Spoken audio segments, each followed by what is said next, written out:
On March 3, 1944, hundreds of Italians boarded freight train number 8017 bound for the countryside.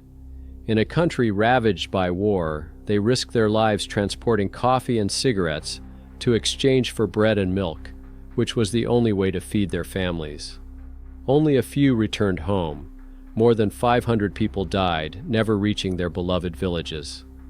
It was one of the worst railway disasters in Italian history, but for 7 years no one knew about it. The archives of the Ministry of Finance still hold 300 lawsuits, totaling more than $1 billion lire. Attempts by families to obtain justice after years of silence. The passengers on train 8017 were ordinary Italians during wartime. They were not going to the front, but to find food. In an era of hunger and black markets, such trips were the only way to survive. What turned an ordinary trip for provisions into a mass tragedy? In 1944, Italy resembled a map torn in half. The south of the country was controlled by Allied forces led by the Americans, while the north was occupied by German troops supporting Mussolini's puppet state. A fierce civil war raged between them in the midst of a global bloodbath. Hunger reigned in the cities. The Allied military authorities gave priority to the transport of troops and military supplies, leaving civilians unable to buy tickets for passenger trains. The Italian state railways were unable to provide enough civilian services under the harsh conditions of war. Desperate city dwellers found a way out. They began to illegally board freight cars to reach rural areas and exchange city goods for food. Coffee, cigarettes, soap, anything they could get from Allied soldiers, was traded to farmers for milk, bread, and meat. These routes were unofficially called Black Market Express trains. The authorities knew about these trips but turned a blind eye. This helped maintain relative order in the cities and prevented people from starving to death. The technical condition of the railways was catastrophic. The line from Naples to the mountainous areas was partially electrified. Electric trains only ran as far as the town of Battipaglia. Further into the mountains, the trains were pulled by steam locomotives running on coal that could be obtained under wartime conditions. This coal was of appalling quality, with a high sulfur and ash content. It produced little energy, but emitted dangerous amounts of carbon monoxide. Engineers were aware of this problem, but they had no choice. In February 1944, an alarming incident had already occurred on the neighboring Battipaglia-Metaponto line. A train carrying American soldiers found itself in a terrible situation. The engineer lost consciousness from carbon monoxide poisoning and died in the locomotive. This was a clear warning, which was ignored by the Italian authorities. On March 2, 1944, another freight train was being assembled at the railway station in Naples. Train number 8017 consisted of 47 cars, 43 freight cars loaded with timber, and 4 passenger cars. The official weight was about 520 tons, already at the limit of the steam locomotive's capacity. But the worst was yet to come. By the evening of March 2nd, train 8017 was ready to depart. Hundreds of people boarded, unaware that many of them would never return home. The train left Naples at around 4:30 in the afternoon. The electric locomotive pulled the carriages to Battipaglia without any problems, where at around 7 in the evening a standard operation took place. The electric locomotive was replaced by 2 steam locomotives. These were powerful freight engines designed for heavy trains, but they were running on the same poor quality coal. During the stop in Battipaglia, new illegal passengers boarded the train. By the time it departed for the mountains, there were between 600 and 700 people on board, 10 times more than officially allowed. The journey to the mountains was slow and difficult. 2 steam locomotives struggled to pull the overloaded train along the winding mountain road. By midnight, the train reached the station of Balvano Ricigliano, where it made a short technical stop. Ahead lay the most difficult section, the climb to the Galleria delle Armi Tunnel, which means Arms Tunnel. The mile-long tunnel, with a gradient of more than 1%, and poor natural ventilation was a serious test even for serviceable locomotives. The road to the tunnel was difficult. Thick fog limited visibility, and wet rails made the climb even more difficult. When the train entered the long Galleria delle Armi tunnel at around 1 a.m., the air inside was already filled with smoke from the previous train. The overloaded train struggled to pick up speed on the incline. At around 2 a.m., it finally came to a halt. The wet rails and enormous weight had taken their toll. The passengers thought it was just a normal delay. They had no idea that the air around them was becoming deadly. The engineers of the front locomotive tried to reverse, but there was no communication between the locomotives. The engineer of the rear locomotive, feeling the train moving backwards, decided that it was rolling downhill and applied the brakes. The train came to a complete standstill. Meanwhile, the poor quality coal continued to burn in the fireboxes, releasing huge amounts of carbon monoxide. In the confined space of the tunnel, the concentration quickly reached critical levels. Carbon monoxide is colorless, odorless, and tasteless. It cannot be detected without instruments. It binds to blood much more actively than oxygen, gradually depriving the organs of vital elements. Poisoning develops imperceptibly.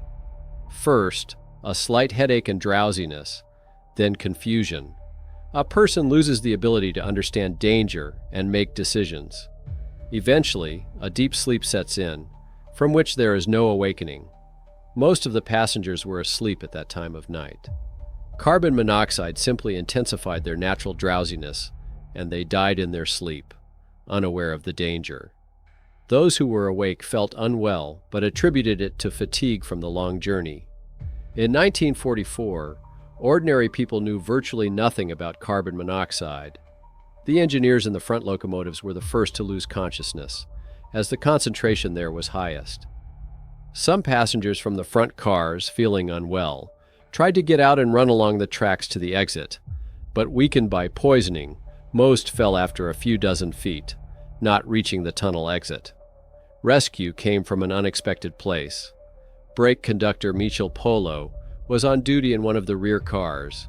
His workplace was located at the rear of the train. When the train stopped in the tunnel, the rear cars were partially outside, where the air was relatively clean. Polo noticed that communication with the front of the train had been cut off. No one was responding to his signals. Stepping out of the car, he saw people lying along the tracks and realized the scale of the disaster. Unlike the passengers, he knew about the danger of carbon monoxide. Railway workers received basic training on the risks of steam locomotives. At around 4:30 in the morning, Polo made the only correct decision. He ran for help. He ran 1.3 miles along an uneven embankment in thick fog, but he knew that this was the only chance to save those who might still be alive in the rear carriages. At 5:10 a.m., he reached the Balvano Ricciano station, and the duty officer raised the alarm. The first rescue train arrived at the tunnel at 5:25 a.m., but was unable to enter. The air still contained lethal concentrations of carbon monoxide. Along the tracks at the tunnel entrance, rescuers found the bodies of those who had tried to flee to the exit. Weakened by poisoning, people fell just a few dozen feet from safety, unable to reach the fresh air. It took time for rescuers to prepare protective equipment and organize a safe entrance into the tunnel. They had to work extremely carefully, as poisonous gases continued to escape from the stone passage. A second rescue team and 3 hours of intense work were required to finally pull train 8017 out of its deadly trap. Most of the survivors, between 40 and 100 people according to various sources, were in the rear carriages that remained outside the tunnel. They were saved by the same thing that saved Michel Polo: relatively clean air and the quick actions of the rescue team. When rescuers entered the tunnel, the scale of the disaster shocked even experienced railway workers. The official death toll was 517, but some sources put the figure as high as 626. An accurate count was impossible due to the large number of illegal passengers without documents.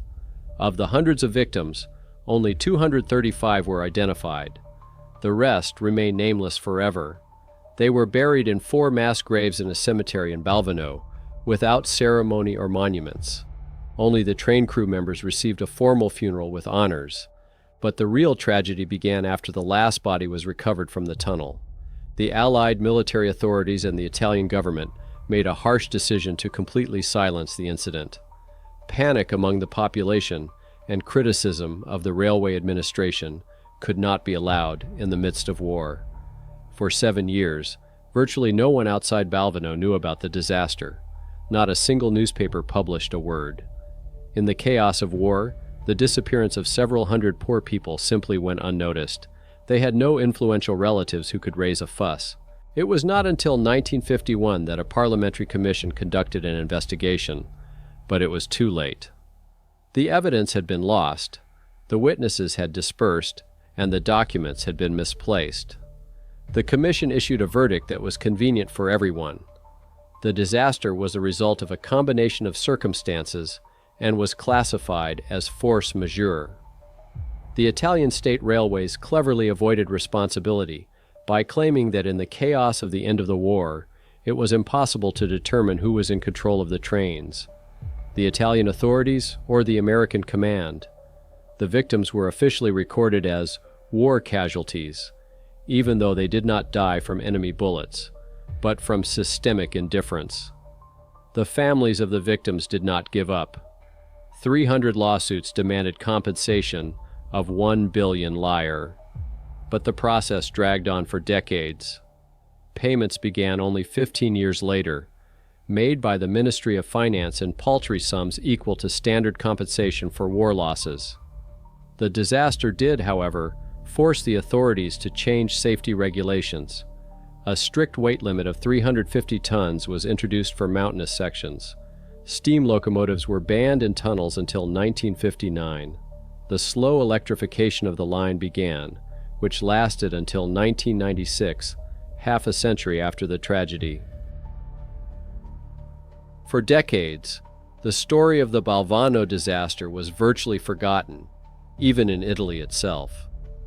The situation only changed in 2005, when historian Gianluca Barneschi published his book, Balvano, 1944, Secrets of a Silenced Railway Disaster. Barneschi dug up archival documents and tracked down survivors, many of whom decided to tell their stories for the first time in 60 years. His work revealed details of military censorship and showed how, in the context of war, information about the tragedy was not widely publicized. The book brought the disaster back into the public eye and shed light on forgotten pages of military history. Today, modern electric trains pass through the Galleria dell'Armi tunnel without any problems, the same route, the same incline, but with completely different safety technologies. The line is fully electrified, monitoring systems have been installed, and modern standards have been introduced. But no memorials to the victims of the disaster have been erected. Only 4 graves in the cemetery in Balvano remind us of the tragedy. The Balvan disaster has become a symbol of how war affects ordinary people. The victims were not soldiers, but civilians who were simply trying to feed their families in the difficult conditions of wartime. History shows how a combination of technical problems, military chaos, and human error can turn an ordinary trip to buy bread into a terrible tragedy. The story of the Balvan disaster is a reminder of how quickly ordinary life can turn into tragedy. 517 people set out to get food for their families and never returned home. Today we board trains, buses, and planes without thinking about safety. Modern control systems, strict standards, and trained personnel are all thanks to the lessons of the past, including the victims of the Balvan disaster. But the most important lesson of this story is not about technical safety. It is that behind every tragedy, there are real people with their hopes, fears, and desire to simply survive. People who did not deserve to be forgotten. Take care of yourselves, and see you in the next episodes.